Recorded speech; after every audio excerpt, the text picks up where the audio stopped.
So we have here noun dito and then noun uli dito. So we have noun 1 pero yun yung topic natin kaya meron tayong wa particle. And then pagdating ng noun 2, lalagyan natin ng yori. Okay? Plus here adjective des. Okay? So this pattern describes the quality or state of itong topic in compared or in comparison sa noun 2. Okay? So dito nagkukumpara kayo. Sabi dito, kono kuruma, this car. Okay? So ito yung una, ito yung topic mo, yung malapit sa'yo na sasakyan. Kono kuruma wa ano kuruma yori oki des. So ito yung adjective mo, oki. So alin yung malaki?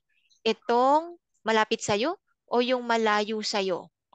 Ang mas malaki, itong oki, ay yung topic.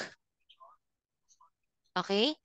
So kung sino ang katabi ni Yori, hindi siya yung pinatutungkalan ng adjective.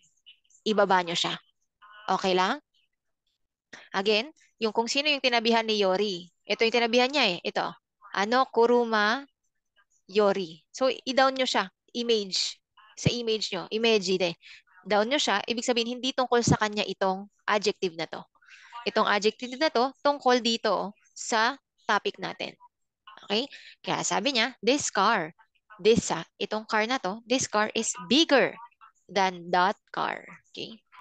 So, malaki. Kasi nagko-compare ka rito kapag may yori ka. Mas, yung sa atin sa Tagalog, mas malaki itong sasakyan na to kaysa doon sasakyan na nandoon.